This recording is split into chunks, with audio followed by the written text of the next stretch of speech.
Welcome back, everyone. It is Saturday, April 5th, and the MLB and our best plays are on the way. As always, it's Austin, joined by Logan. Let's get it over with. 0-3. If you want to fade the picks, we wouldn't call you crazy. And if you look at our unit number, Logan, that pretty much sums it up. Call 911 because, man, we are on life support over here. 0-3 day. The last 4 days have been disgusting. We're on a, 2-11 run. I get it. It's been terrible. Now, Logan, I would like to point out, last year we actually started off super hot. And if you remember last year, we sucked after that hot streak. So maybe, Logan, maybe we're getting all these losers out now. And then the next 6+ months of baseball, we're going to be red hot. I don't need to recap any of the plays. White Sox, Tigers, NRFI lost again on a home run. Love that. Yankees, Pirates under 4.5 first 5.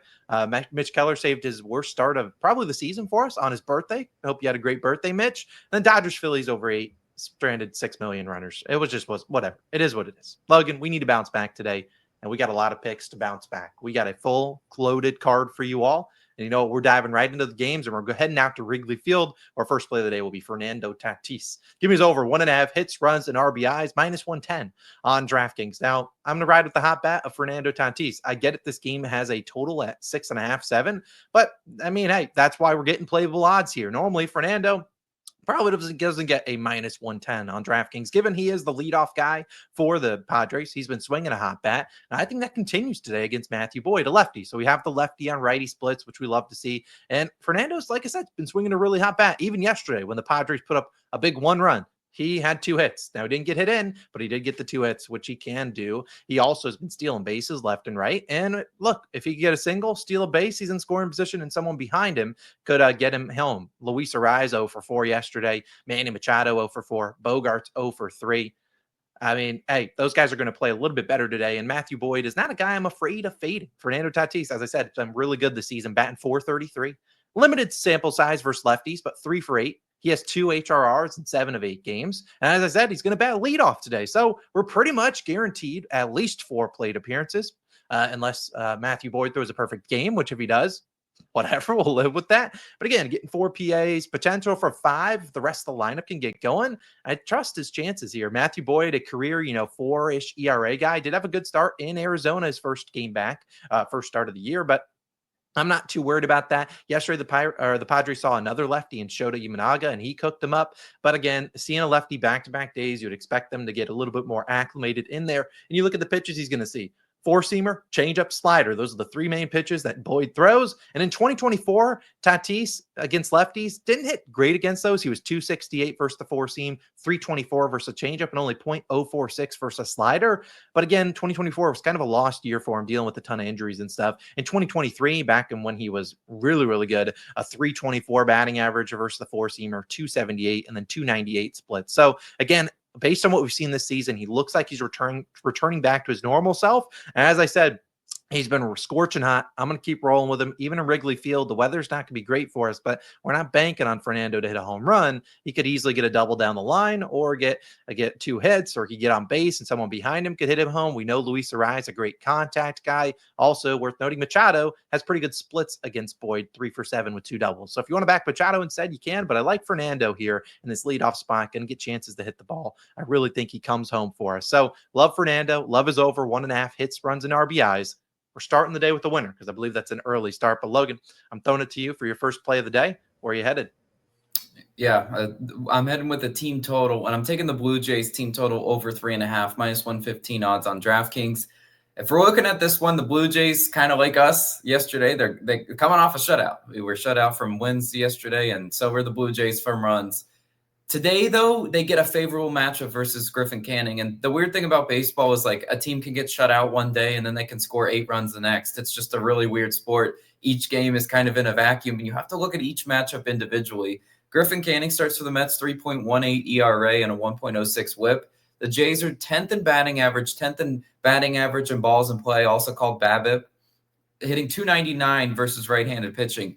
So pretty actually solid numbers against righties. And Griffin Canning, if we're looking at kind of his props, which is something good to do to kind of look how the books are pricing this guy, he's got a 2.5 earned run line, juiced 4.5 hits allowed line, and a 2.5 walks line. Normally, those are very good indicators that a pitcher is not going to have their best stuff today. especially against this Blue Jays lineup that can work counts, can get these guys to, kind of just walk a lot of people. That's why that walks line's 2.5. Jay's also hitting 250 with runners in scoring position versus right-handed pitching, but a 350 BABIP. They can just put the ball in play, right? They've struck out a lot with runners in scoring position, 30% K rate versus with runners in scoring position. But against Griffin Canning, he's not a big strikeout guy. He's only got a 3.5 K prop. Again, guys that aren't big strikeout guys get those low K props because it's just not their game. The Blue Jays are going to put the ball in play. They're going to get those guys home today. There will be plenty of run opportunities versus Griffin Canning. I'm expecting 2 to 3 runs off him. The rest come in the Mets bullpen, and that's a Mets bullpen that I still see as a favorable matchup for the Blue Jays bat. So hopefully they get off the schneid, get some runs up on the board for us to love that team total. Austin, throwing it back to you, though. Yo, Jays, we need 4 runs from you guys. I have an outs prop.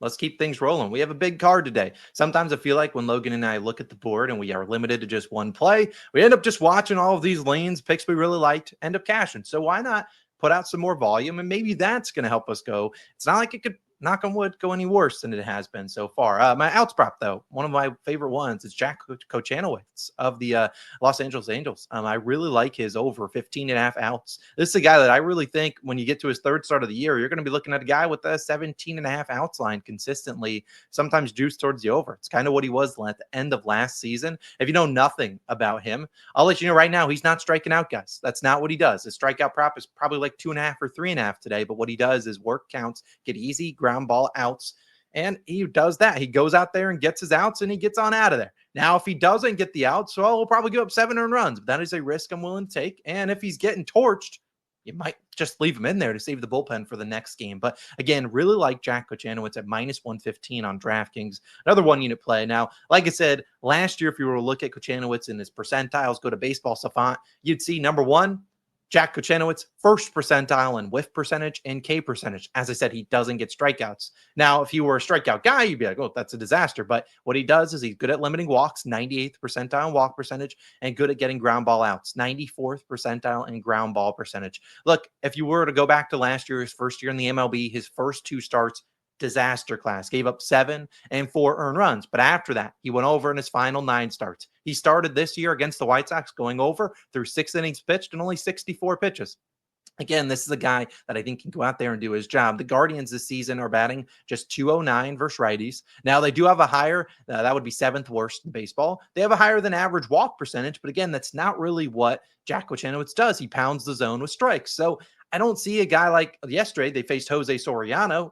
He went 5 1/3, so went over this line, but he gave up 5 earned runs and walked 3 batters. I don't see that being the case for Kochanowicz. You look at his under and out walks line, it's juiced to -145. His 2.5 earned runs line, juiced to -170. 6+ hits allowed is +120. So they kind of think he walks one guy, gives up 4 to 5 hits, and gives up 2 earned runs. And I think that based on how many pitches he typically throws, what he does, goes out there, he can work some quick ABs. He could realistically have a 10-pitch inning. And if he gets tagged up, whatever, I tip the cap there, but this guy should go out there for 6 innings. That's what they're looking for from him. And I think he pitched decently well against the Guardians team that mashed yesterday. But again, they should be aggressive with the at-bats. They're knowing strikes are coming from Kochanowicz. Let's hope he can induce those ground ball outs like he's done so far through his MLB career. Again, I think this line will be 17.5 pretty quickly for Kochanowicz. I'll take it over 15.5 outs for my second play of the day. I have another prop, but I'll save that because Logan has another play for you all today. And you'll notice it's a little bit familiar, Logan. Where are you going? Yeah, this is a line in the sand pick. It's a scene of the crime pick. I have not had luck with overs, but today is the day. Trust me on this one. Dodgers and Phillies, I'm taking the over 8.5, -120 on BetMGM. Slightly a little bit of juice. If this line does go to 9, obviously still like it there. You just have the push potential if they do end on 9. I really am staking my reputation on runs this game because if this is another 3-2 type ball game, I'll have to stop touching totals for a while. The runs yesterday came late and terrible hitting, terrible base running. It was so appropriate that the Dodgers ended on a strike them out, throw them out because they got caught stealing multiple times in that game. It was disgusting. They were just not a crisp offense at all. Jesus Luzardo cooked them, absolutely cooked them. He had their number yesterday, but they get a more favorable matchup today against Aaron Nola. 8.44 ERA, 1.13 whip. Obviously, just one start for Nola. You got kind of rocked by that Nationals team. Gave up 2 home runs in his first start. He did have 8 strikeouts. But contrary to what we saw last night, the Dodgers are not that bad in terms of striking out. I mean, look, are they aggressive at the plate? Yes. Do they strike out? Also, yes. But Jesus Luzardo had them swinging at pitches that were just well out of the strike zone. They will come and attack Aaron Nola with a more disciplined plate approach because, I mean, they simply have to.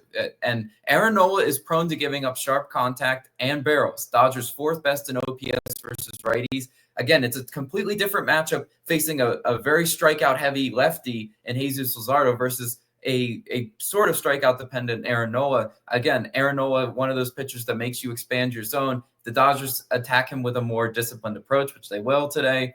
I think they get some hits and runs up on Aaron Nola. Definitely some hard-hit, extra base hits.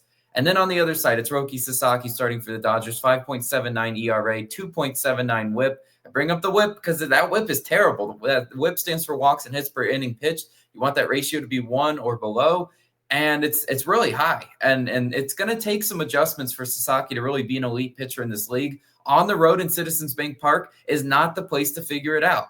Number one, it's one of the best home crowds in baseball. Number two, he's struggling with the walks, and that's something that takes several starts to figure out. It's not like you just flip the switch and you're getting these hitters to somehow chase outside of their zone. The Phillies are the best in the majors in strikeouts per game. They do not strike out a lot. 3.57 Ks per game against right-handed pitching. They come with a very plate disciplined approach already, and Sasaki not really shown what I need to see from a pitcher in this league. I know people talk about him crying in the dugout, whatever. The Phillies are going to get to him. They're going to get some runs on Sasaki. Phillies 5th in batting average at home, hitting .305, and 3rd in batting average versus righties at .301. Both 300 metrics. I'll take my chances. There's going to be some runs in Citizens Bank Park today. I love that over. It's a major bounce back spot for me picking totals, but I do love it. Austin, what's your next pick? We absolutely need runs in Citizens Bank Park. I have one more player prop for you all, and then we're getting into Nerfy Nation where we need a bounce back. We've lost a couple Nerfies in a row. Today's we're bouncing back, but first we need one more prop, and I'm rocking this guy's jersey. Plays for the Rangers. It's Jacob Degrom, and I'm actually fading him tonight, taking his under 7.5 strikeouts. Now, a tad juiced, -144. I don't know if I'd love this at 6.5. I'm big. What's one more strikeout? But at -144, I'd honestly play this to -160. I don't even think this line should be 7.5. Now, I get it. The Rays last year were a very strikeout-heavy team. But this year, they haven't been that, knock on wood.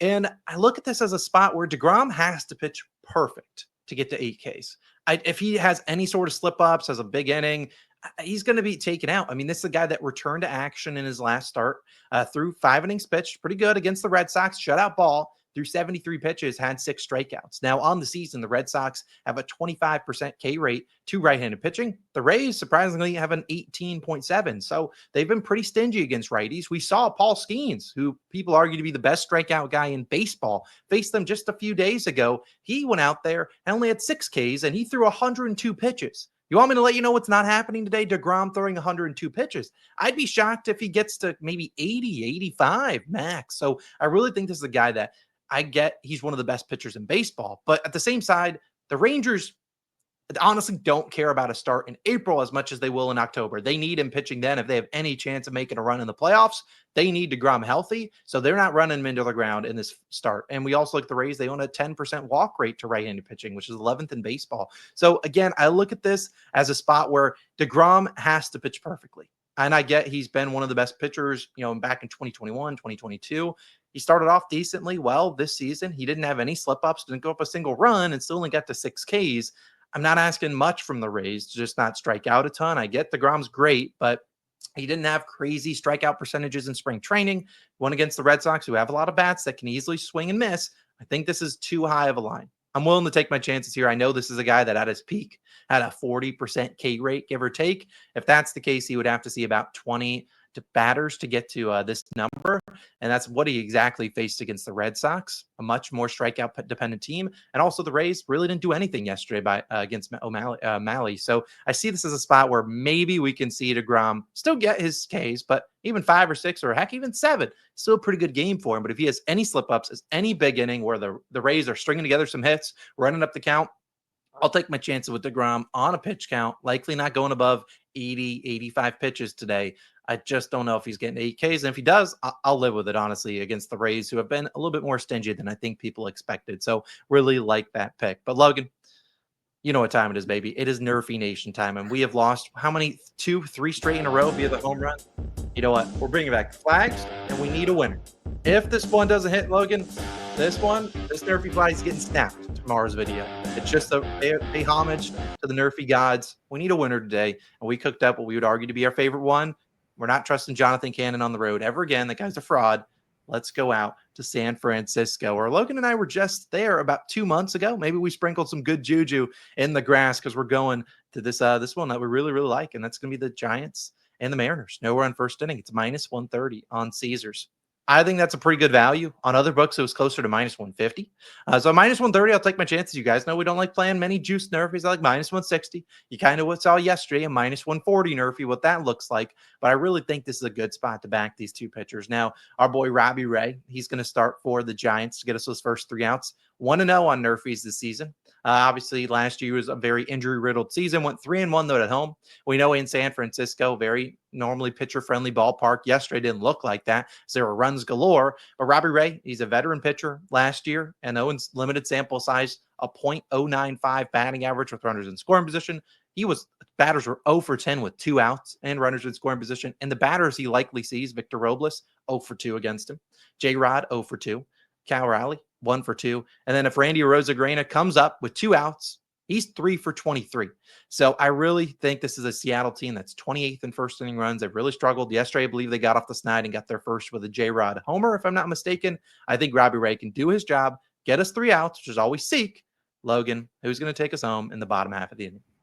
Yeah, please, Robbie Ray. And the grunts and the tight pants, they need to get us those first 3 outs. If you don't know, you know. But Bryce Miller starts for the Mariners. Miller, 1-0 on NRFIs this year. On the road, he was really good last year. 11-4 on the road for NRFIs last year. Hopefully can continue that again against a San Francisco team that I do believe they scored their maximum runs of April yesterday. I'd be shocked if they get anywhere near that again. San Francisco tied for 15th in first inning runs so far. But last season, if we look at a full sample size, they were just 26th. Not the most daunting offense. Again, Bryce Miller, a very hard pitcher to face first time through the order. It takes these hitters multiple times to really understand his arsenal. So I really do like him, and I think he gets us those last 3 outs we need. NRFI Nation, desperate need of a bounce back. Let's fly the flags. We need it. We need it. We need it. We need it. 6 quick outs. Let's get it out in San Francisco. Those are our 6 favorite picks.